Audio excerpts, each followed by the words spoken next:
Hey guys, this is going to be a replay cast, not live commentary. I almost said live commentary out of habit, but this is going to be between MrJoe, the Zerg player, and down here in the top right corner is going to be Gileon, our Terran player.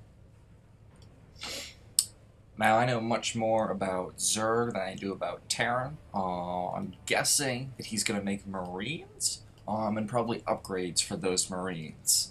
But beyond that, there's not too much that I want to cover. Mostly, I mean, the Zergs, it's just a much more interesting race. Who doesn't love Zerg?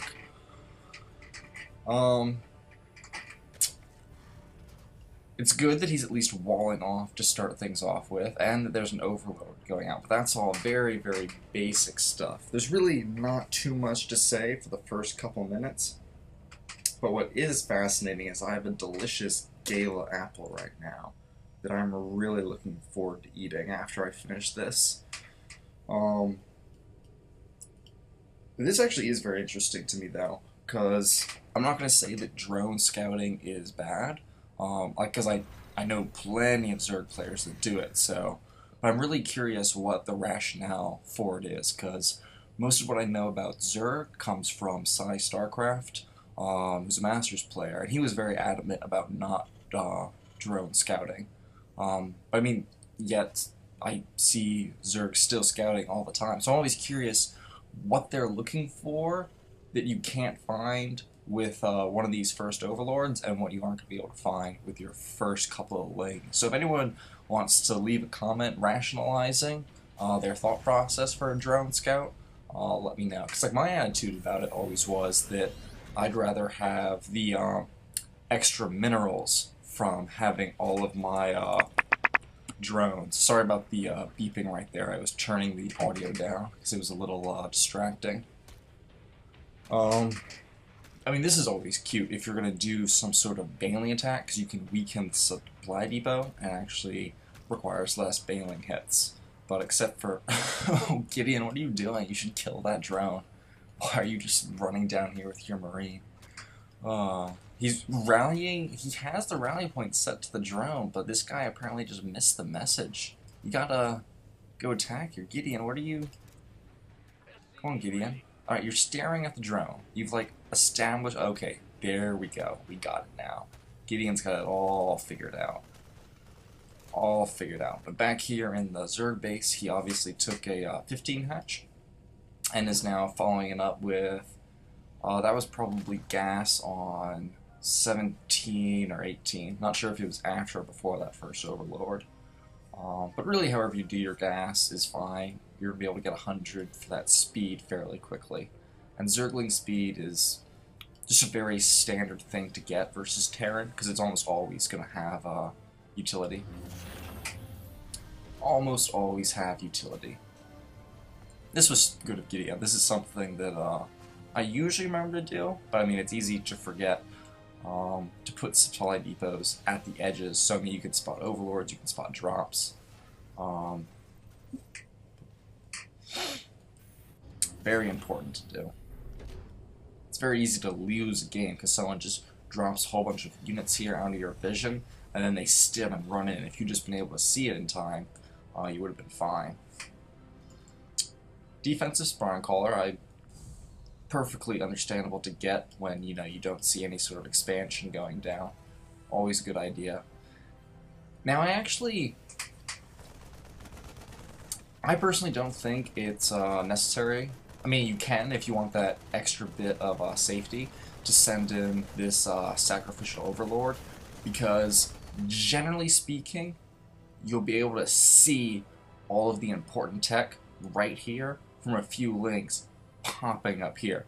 And if you can't get links up here, it's probably because he took a fast expansion, which he didn't, so you have your links here. So you ran in here, killed the drone. The Zerg actually could have run up to this ramp also and seen all of this stuff, and then you wouldn't have lost your overlord.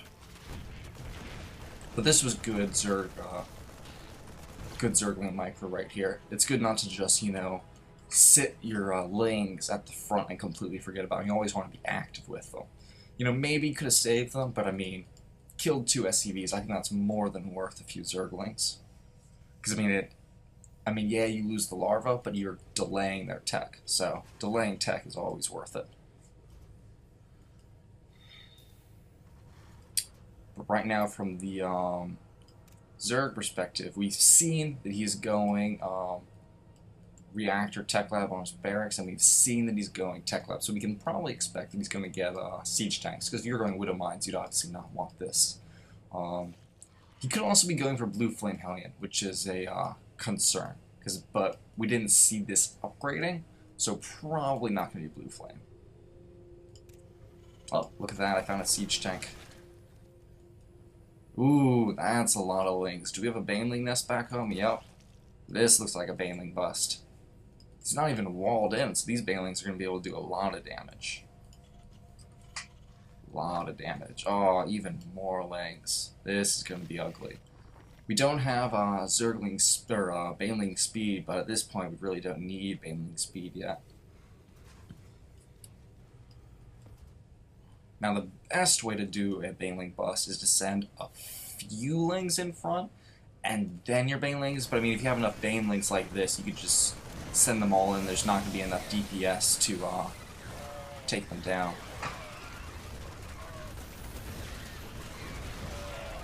Yeah, that's nasty. I mean, the Terran's still fine because he's Terran and he has a very effective wall-off back here. He could actually make this a really good wall-off with another barracks here and here. He just has to move the Siege Tank and he'll be completely fine.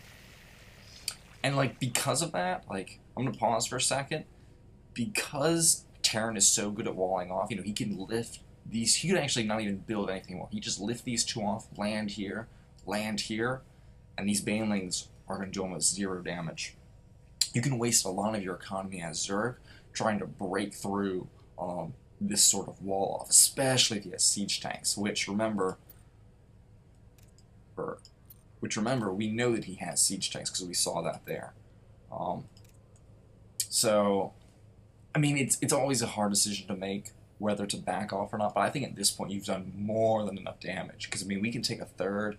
We already have full saturation on 2 bases. He's going to be stuck on 1 base, and he's going to be mining that out really quick, and we can contain him with the units that we have on his 1 base. But, you know, let's see how that aggression pans out, because, I mean, if you can just win a game, then hell, may as well win the game. But it's just really hard to get up a ramp with Siege Tanks. Siege Tanks are quite good, but maybe, yeah, that Siege Tank is just going to blast away at him. If all those Banelings had gone through, then this probably would have been game over, because we would have broken both those supply depots and killed those lings and softened up that tank, so that all of these lings could come in and wreck towns.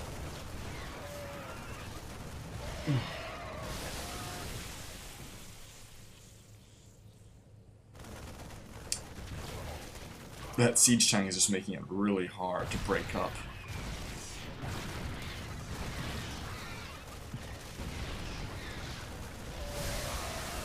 Now, both of those times with the lings, it wasn't a great surround, but, you know, wouldn't have made too much of a difference. Always good to go for the surrounds with lings, though. It's really, lings are really frustrating because they're a melee unit, you know?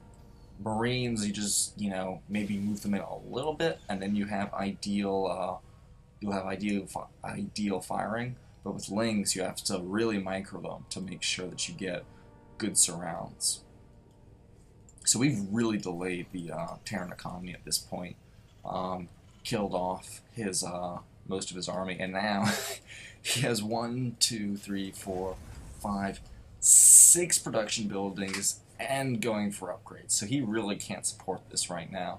The only reason, yeah, we're not even close to producing out of all of our production facilities. So that was really good. We timed that attack so that we took out his economy right after he had thrown down all of his production. So that's nice. That's good for us. But see, if we hadn't gone for that aggression, we wouldn't have had to remake all of these defensive units. These Banelings all could have been upgrades out of our evolution chamber. All these lings could have been all these lings could have been drones. So that's always the trade-off with going for aggression or macroing the Zerg. But I think my problem is I don't do enough aggression, and it lets the Terran dictate the pace. And by dictate the pace, I mean he's able to get off his timing attacks ideally. And if you're getting hit by a Terran timing and you aren't quite ready with your units, you're still macroing up, well then you just die. Whereas with that little Bailing Bust, well, we've just really thrown him off. So now it's a lot harder for him to figure out when he wants to attack, and it's going to be a lot easier for us to get out this economy and have units already ready to defend. So definitely always an advantage to being aggressive. This Wolof, though, I don't know what he's doing. He just got hit by a Bailing Bust. Maybe maybe that would motivate him to finish said Wolof. He's got plenty of supply depots over here. He could be making them down here instead. But right now it looks like we're just finishing our 3-base economy up. Getting mutas, obviously, because that's just the usual transition out of, well, not out of Ling Baneling, but in addition to Ling Baneling. It'd be weird if you did, like, Ling Baneling into Roaches, because, you could have had Roaches earlier, you know? I don't know. Mutas just make a lot of sense. Really, well, not at all points in the game, but mutas are just one of those units that are great to have.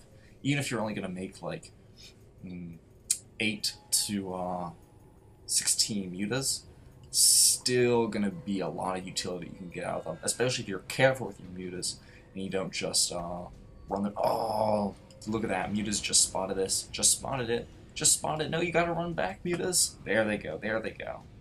An army's coming up too. This drop, this is 4 medevacs, so it could still do a lot of damage, but he's not, Terran is not moving fast enough. Yeah, this is going to get cleaned up completely. Oh, and even burrowing the drones. That is just amazing. I love it when people burrow drones. So yeah, that did basically 0 damage. Those sort of things never do 0 damage because you lose Banelings and Lings, which are a lot of gas and a lot of larvae, and so that affects your economy overall. Zerg's kind of special like that, that there are a lot of things that do damage in ways you don't expect, but still, that was way better than it could have been. I would have wanted to pick off this medevac, but no big deal. It's just gonna return home now.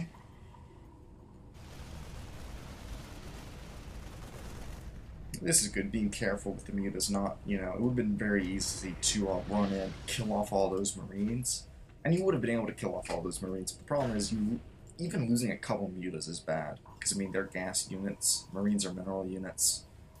It's really rarely an even trade. A lot of Lings. Solid, decent supply lead for Zerg. 30 supply is by no means game-ending, but that's a healthy lead to have. Zerg should generally be, 10, 20 supply ahead. 30 is just that little extra bit. See him pushing out on the map with his siege tanks, but these can't actually... This actually isn't nearly enough anti-air to deal with the number of mutas that we have. I'm going to back up really quick.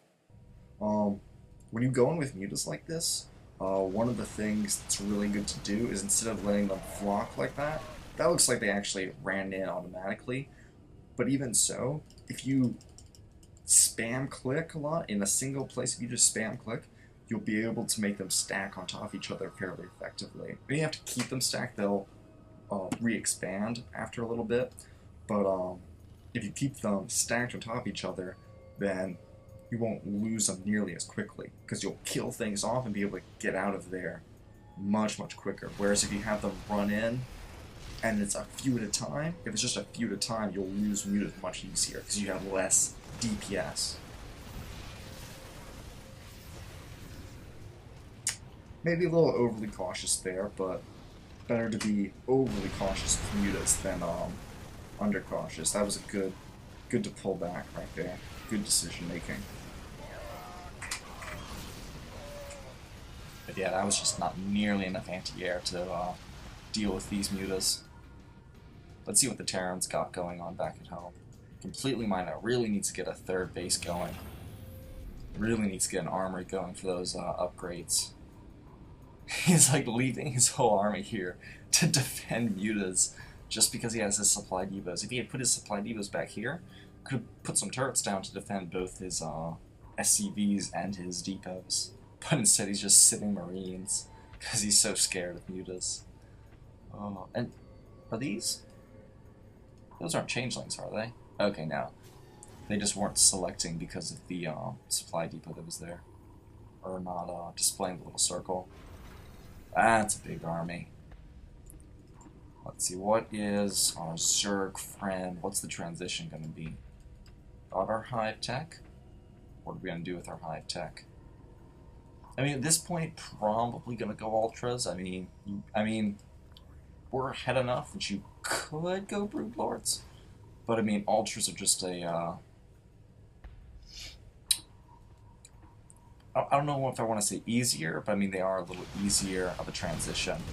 Big widow mine heads. Well, decent widow mine heads. Whereas broodlords, you know, they're so much less mobile, it's much easier to get caught out of position and lose bases to drops and whatnot. Good control backing off. A lot of links still. Are we getting, oh, excellent, we're getting our adrenal glands.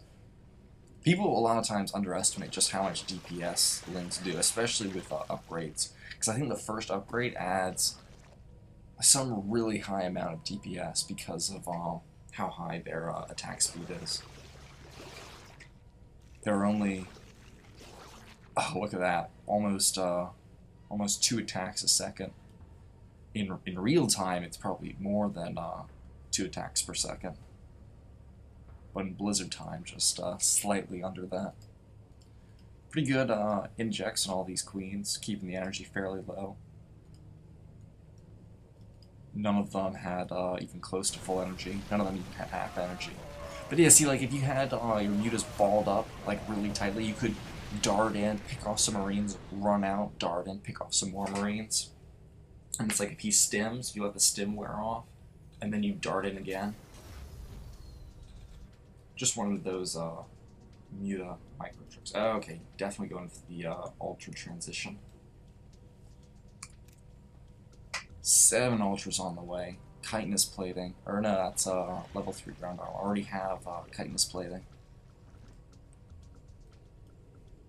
But yeah, very... Ooh, we're still on 1-1. Did he even get his armory? No armory. Yeah, you really need to have 3-3 infantry to deal with Ultralisks. 1-1 Marines are just not going to cut it. Especially if he doesn't start making Marauders soon. Let's see how much info this Terran has. Has no idea about the Ultra Switch. He knows? No, that's a lair still. So yeah, he hasn't dropped any scans.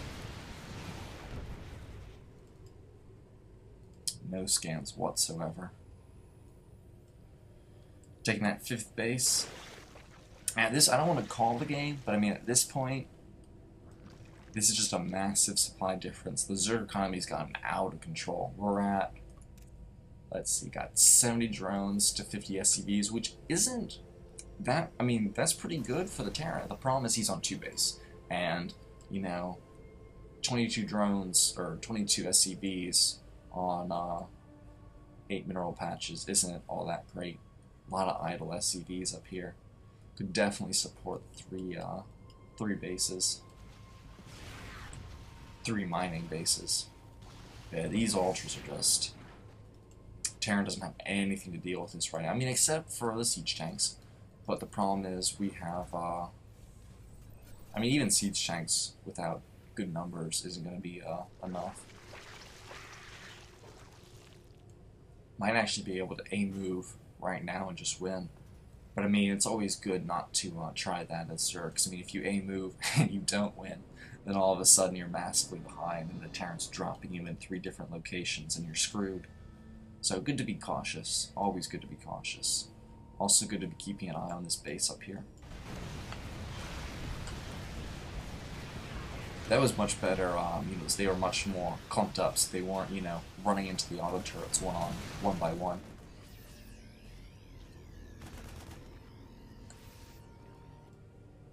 In Starbow, it's ridiculous how Mutas work, because they actually just stay clumped up in that little ball. So until splash damage comes out, like Thor's and whatnot, they are way more powerful, just because they don't flock up like this. See, like, almost lost a Muta there just because the auto turret is able to get extra shots off, whereas if they're all balled up, that's several less shots that a lot of times things aren't able to get off. Oof. Double meta backdraw. This is exactly what the Terran should be doing right now. Because, like, he can't win by macroing, so he needs to start dropping in a bunch of different places. It probably would have been smarter to have one drop here and one drop run down here or something, but he probably hasn't even scouted that. Yeah, he has. He doesn't even know if the Zerg's taken his natural yet. That's too funny. Oh, that's too funny. That's what happens when you give a race a scan. They forget how to scout. You need to have those siege tanks sieged up. Although unsieged siege tanks are actually very good against Ultralists, however, they are not very good against little Zerglings. Not at all good against Zerglings. This is one of the other frustrating things about Zerg is we have melee units, melee units, melee units, and a whole bunch of choke points created by a lack of base organization in the beginning.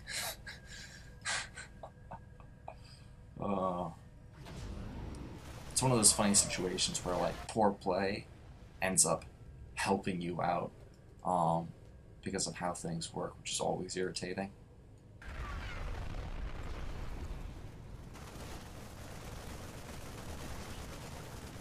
It's like I talked about how in one of my earlier games, the 4-gate that a Protoss player didn't work because of how good it was. If it had come a little later, I actually would have already thrown down, committed to my tech, and if I had been stubborn and left that tech up, I probably wouldn't have had the money to hold off the 4-gate. But because he got units into the base at like pre-5 minutes, I still hadn't committed to my tech, and so it was much easier for me to respond and hold it off. Again, a good drop is exactly what Terrans have to do if they're behind. Just start dropping everywhere.